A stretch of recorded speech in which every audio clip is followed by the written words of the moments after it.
Hi everyone, this is Stephanie with Wayback Arcade's Tech Support, and in this video we're going to talk about some frequently asked questions, user issues regarding the Power Console. So this is for the Power Console only. If you have, I'll be doing a video for the Power Mini later, but for now this is just for the Power Console. Second, if you could like and subscribe to our YouTube channel, that would really help us out. You'll get if you subscribe, you'll get notifications on when we, when we release new videos. We're launching our Power Bar Top. It's actually available for purchase now. So you'll be seeing videos about the Power Bar Top and some streams and stuff, live streams from the Power Bar Top. So if you could do that, we really appreciate it. Okay, let's get into the video. First thing I wanted to do was thank all of our customers and everybody who's been sending us some really great messages, really positive messages about our products, about our customer service. We really appreciate you, and we're here to, to help you, and we want to do the best we can. We're just a small business, so all your messages really help us, and we really appreciate it from the bottom of our hearts. We really do. We love helping you guys and and communicating with you guys. So thank you to everybody who's been sending us some really great messages. We really appreciate you a lot. Okay. Second, okay, this one kind of gets me fired up. But I'll try to get through this quickly. There are three ways you can contact us. You can hit us up through our sales email. You can hit us up through our tech email or support email, and you can hit us up through our chat on our website.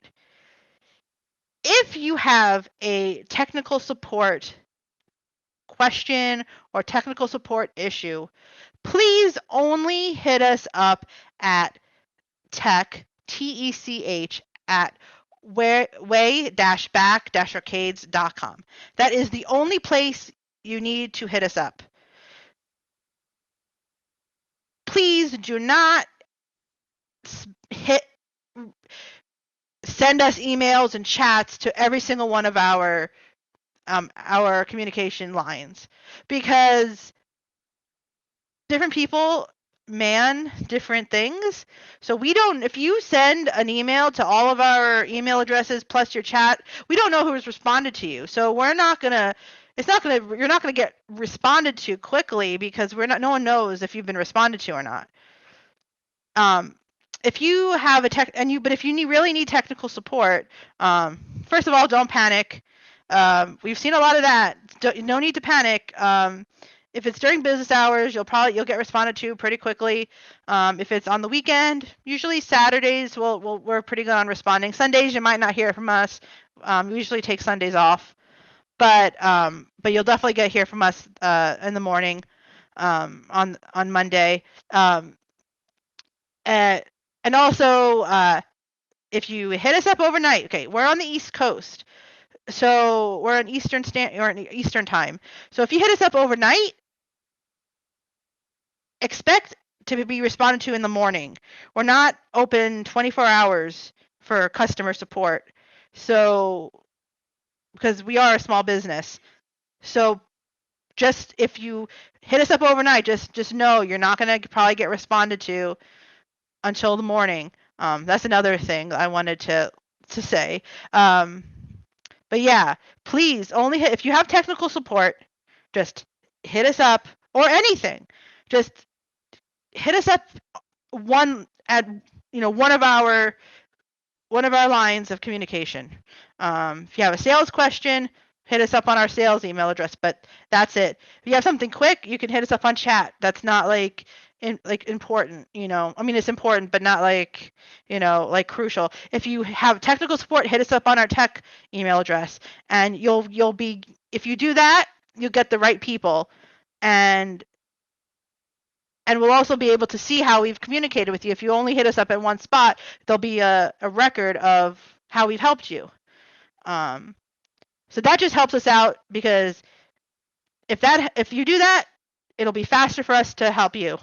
and that is our goal, to make sure that everything is working properly for you guys.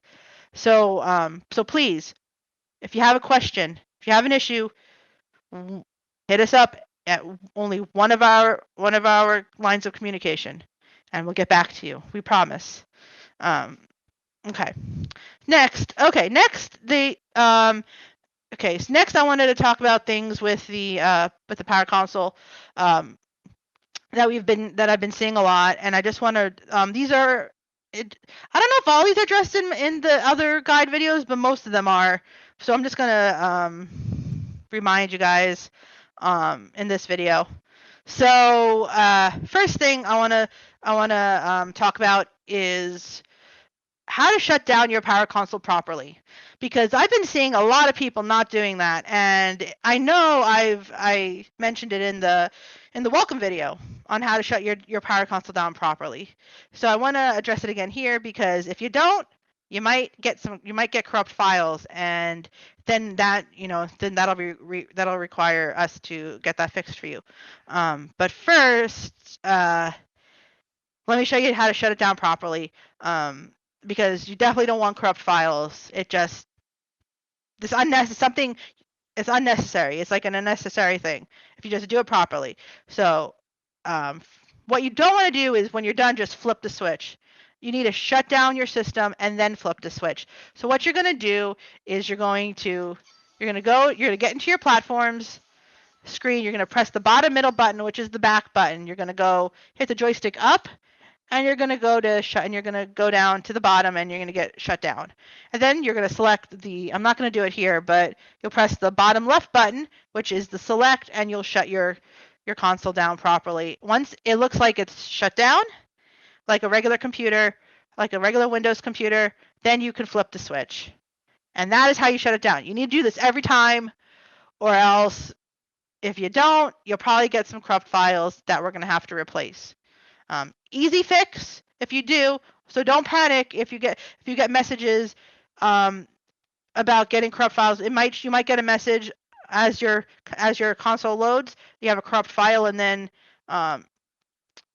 you'll go through the video, and then it'll just change to a black screen, or you won't see the message, and it'll just start the video, and then when it's done, it'll go to a black screen, and then you'll be stuck. That's how you know you have a corrupt file. Easy fix. No need to panic. I can do it for you, or I can send you a video on how to fix it. But if you shut down properly, 90%, 99%, you'll avoid getting a corrupt file. Okay, so that's how you shut down. Next thing is mapping. There are a lot of mapping videos out there, or a lot of guide videos about mapping different things. So I'm not going to show you how to map here, because there's a lot of ways to map. You can just check out our page, our YouTube channel on mapping, and you'll see how to map. Basically, what you do is you pick a game. If you select your game, you hold your coin button down. Once it loads, you'll go into RetroArch and follow. Do everything you need to do in RetroArch, and then get back into your game. Submit for mapping. So there's lots of videos out there on our channel about mapping. If you have specific questions, you can always hit us up over email. But mapping was another thing, and we have lots of videos out there about mapping. Okay, let's see. What's the next? Okay, next is stuff related to the computer itself. So we're going to exit out of Big Box. Okay. So sound. The Power Console does not emit sound. So if you're having sound issues, it's related to the screen you're using. But one thing you can do, here we go, my mouse.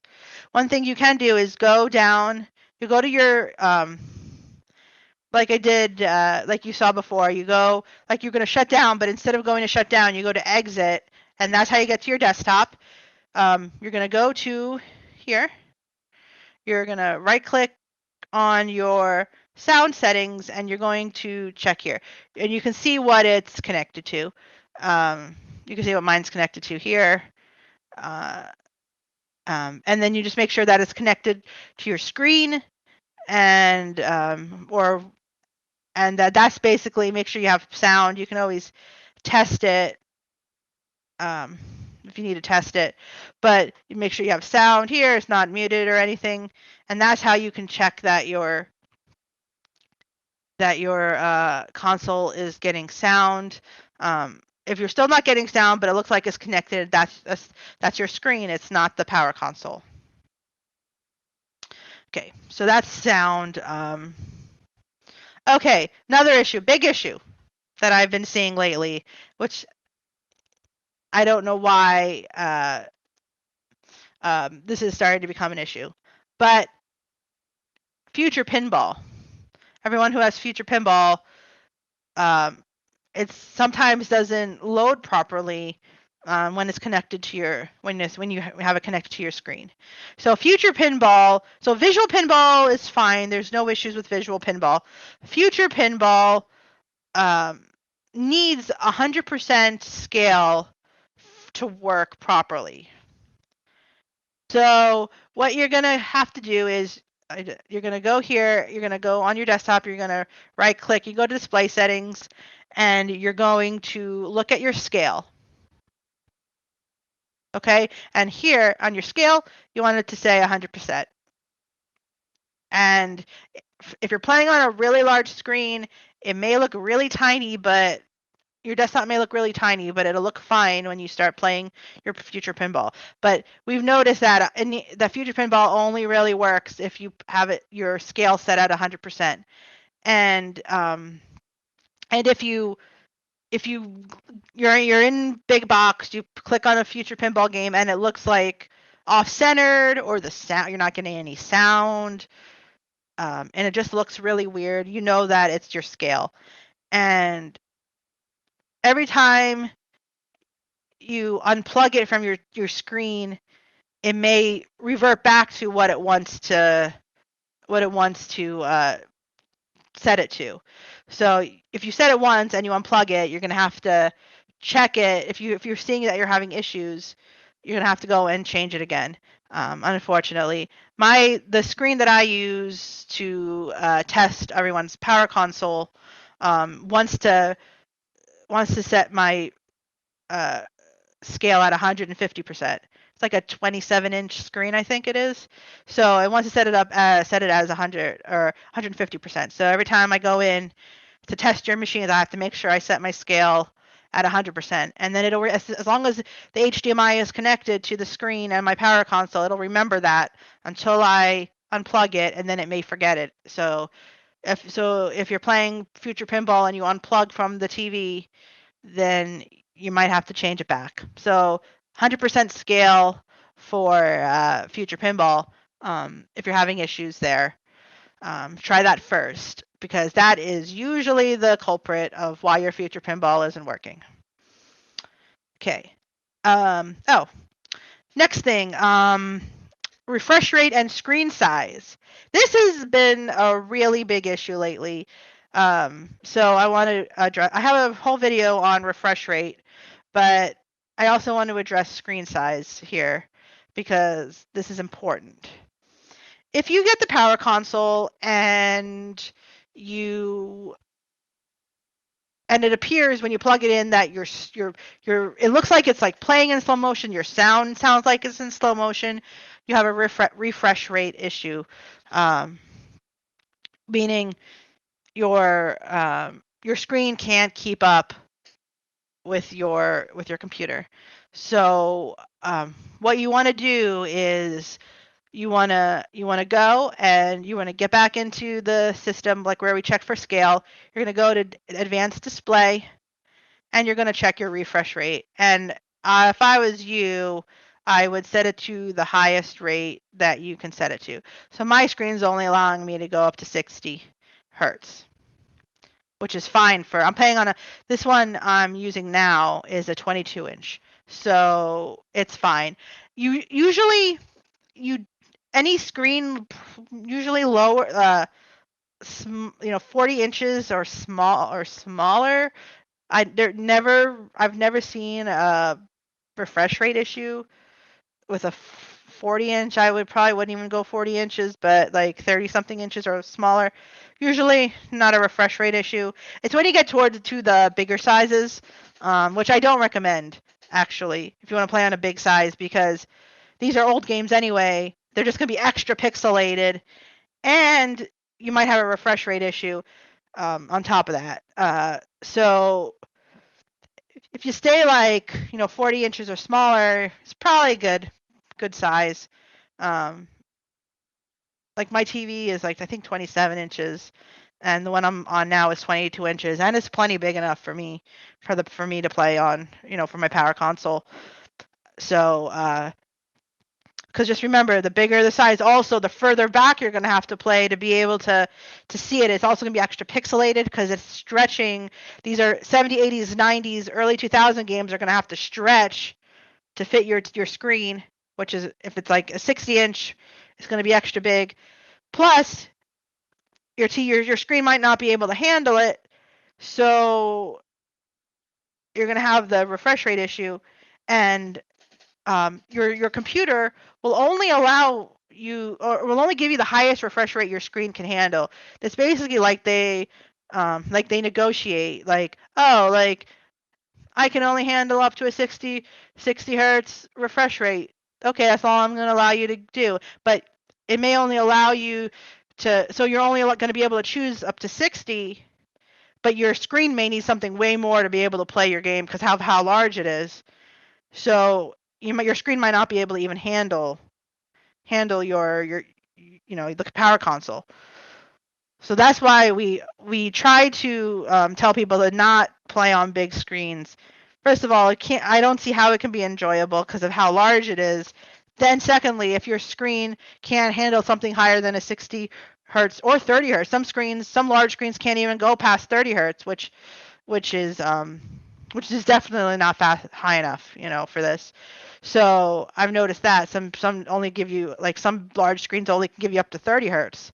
So so if you're gonna play, I always suggest if you play on something smaller, you will probably won't even have a refresh rate issue when you plug it in.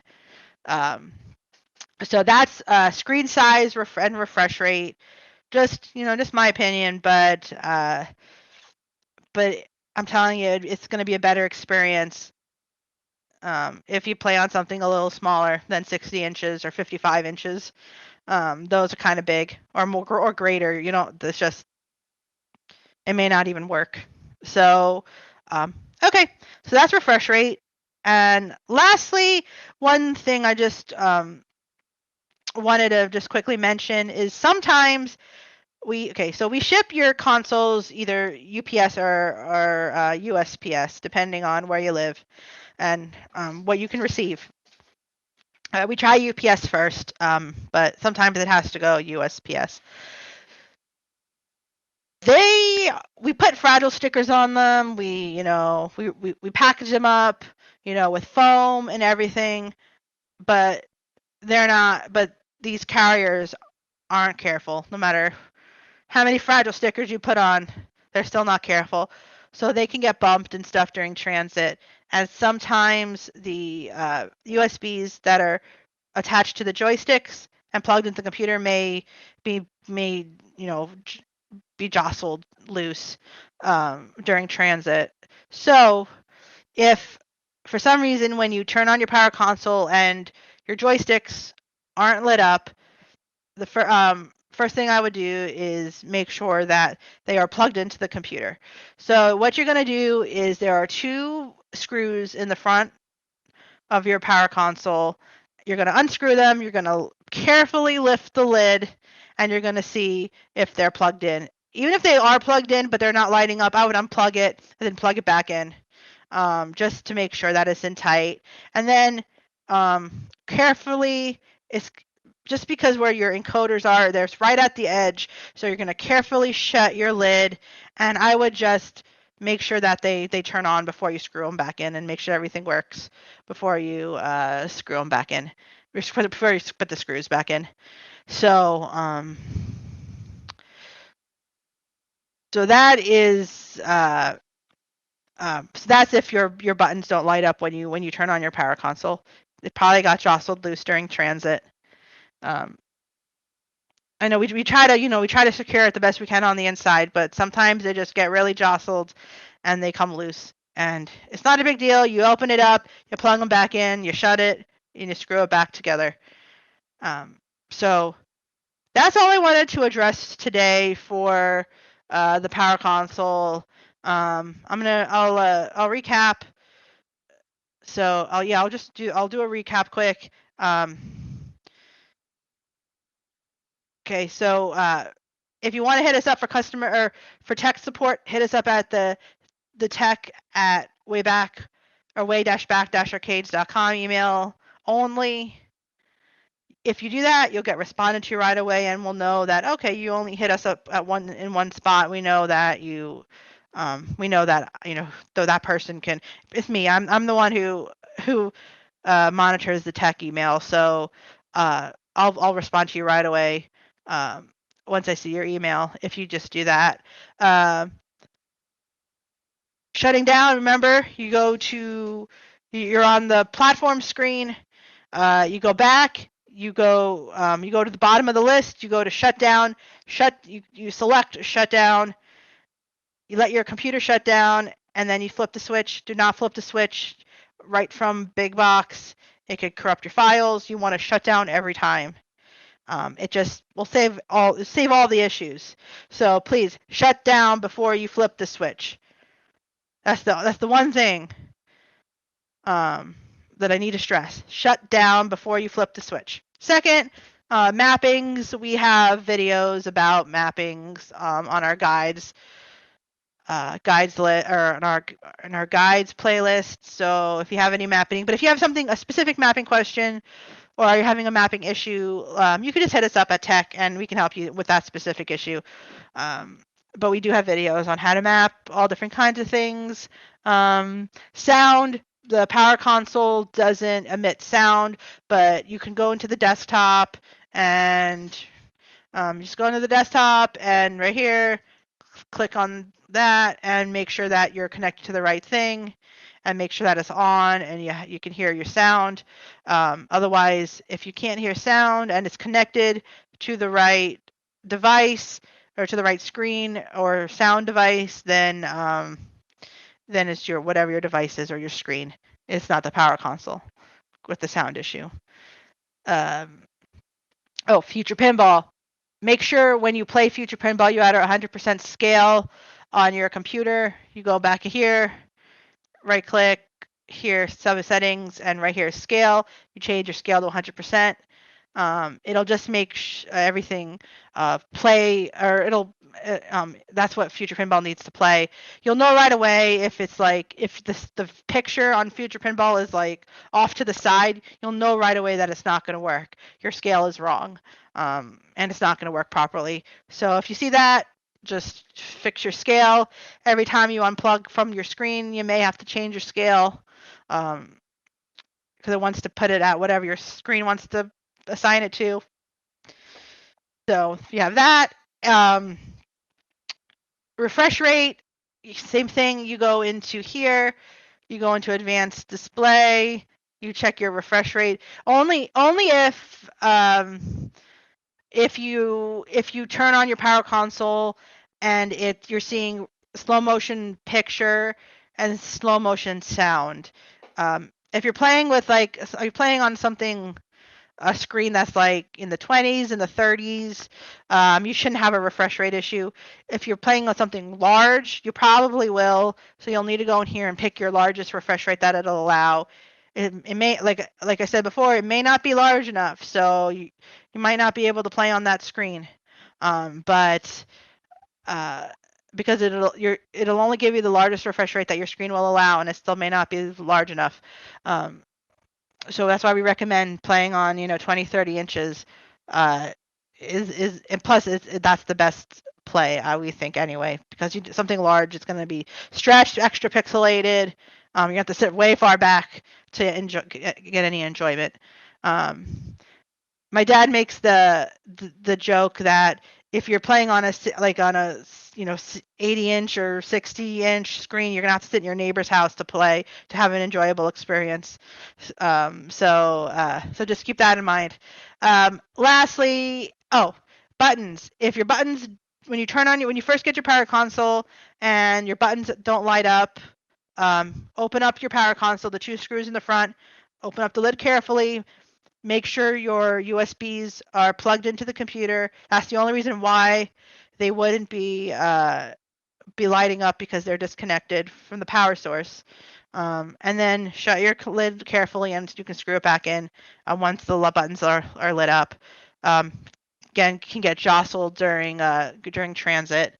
So that is what I wanted to address today. Again, thank you everybody who's been sending us some really great messages. We really appreciate you. We're a small business. We're just doing the best we can to service you and want you guys to have the best experience. And we're always willing to help you. So thank you guys again. I know this video is kind of long, but I wanted to make sure I addressed everything that I've been seeing lately about the Power Console. I'll probably do another one again down the road once I see some more things come up. But thank you guys for watching, and hope you guys have a great day, and we'll see you on the next one.